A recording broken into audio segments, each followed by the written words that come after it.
Assalamualaikum warahmatullahi wabarakatuh. Waalaikumsalam warahmatullahi wabarakatuh. Kita sampaikan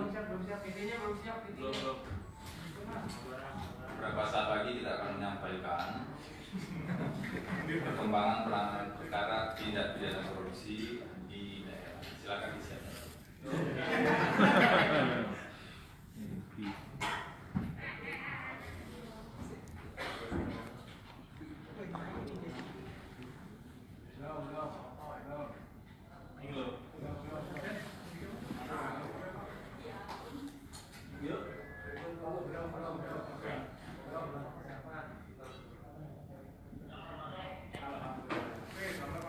Kita mulai ya.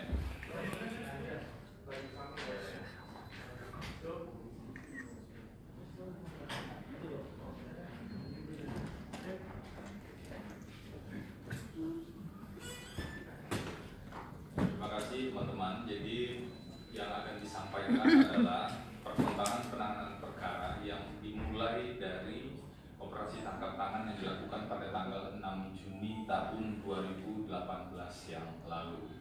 Pada saat itu KPK melakukan tangkap tangan untuk 2 perkara sekaligus yang melibatkan 2 kepala daerah, yaitu Bupati Tulungagung dan Wali Kota Blitar dan sejumlah pihak yang lainnya. Saat tangkap tangan kami amankan uang 2,5 miliar dan kemudian ada 6 orang yang ditetapkan sebagai tersangka, 3 diantaranya dalam kasus di Tulungagung dan 3 lainnya untuk perkara di Blitar.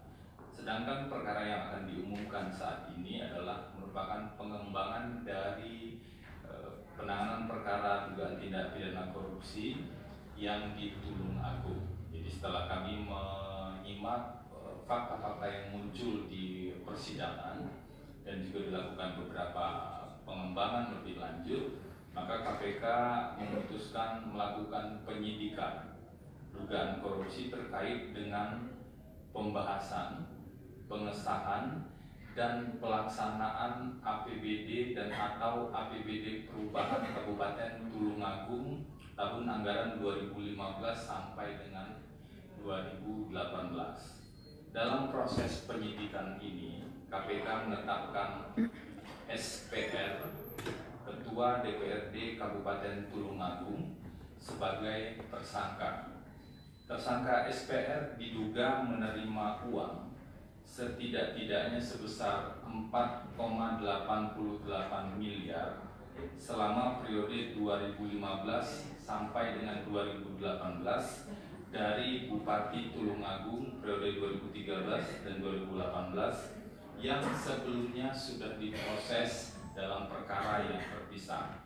Dugaan penerimaan ini diduga terkait dengan pembahasan, pengesahan, dan pelaksanaan APBD dan atau APBD Perubahan Kabupaten Tulungagung.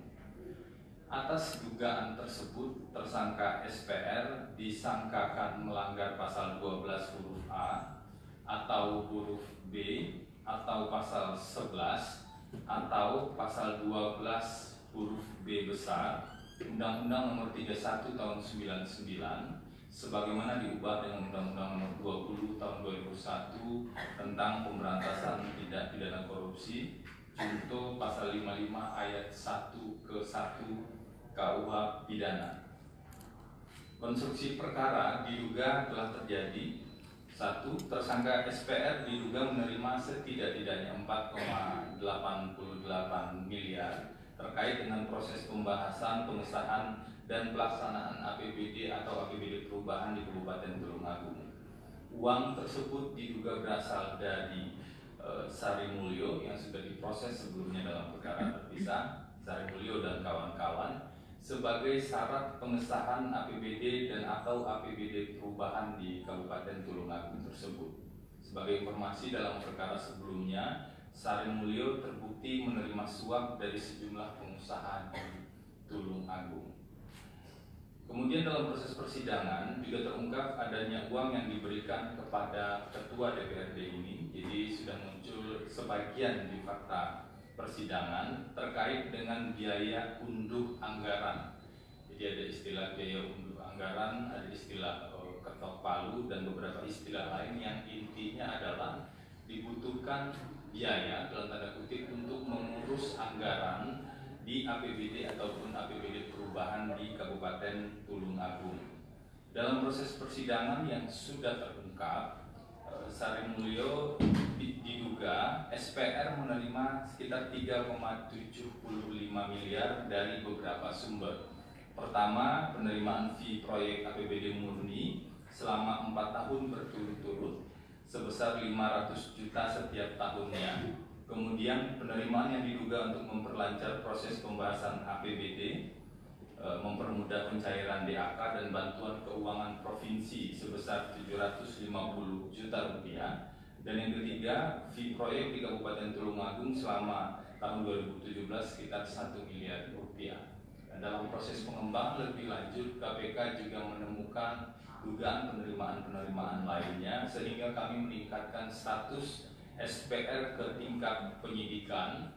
Dan dalam proses penyidikan ini, KPK juga terus mengidentifikasi dugaan-dugaan penerimaan lain oleh tersangka SPR yang berhubungan dengan jabatannya selama yang bersangkutan menjabat sebagai Ketua DPRD Kabupaten Tulungagung.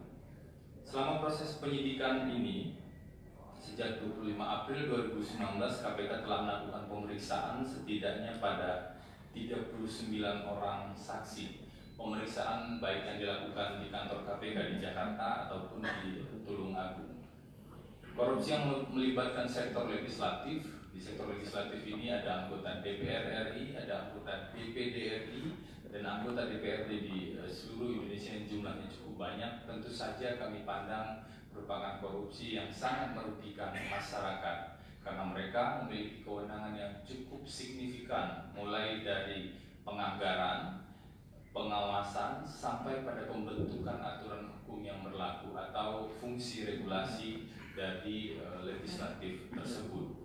Selain itu, kepercayaan yang diberikan oleh masyarakat melalui proses pemilu yang dikhianati oleh para pelaku korupsi di sektor legislatif juga menjadi salah satu penyebab KPK sangat menyesalkan terjadinya korupsi di sektor legislatif ini. Dan kami berharap setelah proses pemungutan suara selesai di pemilu 2019 ini, maka nanti anggota legislatif yang terpilih baik DPR, DPRD ataupun DPD agar mengemban tugas dan kewajibannya, mengemban kepercayaan yang diberikan oleh rakyat dengan sebenar-benarnya dan tidak mengkhianati kepercayaan itu dengan melakukan korupsi atau kejahatan-kejahatan yang lainnya.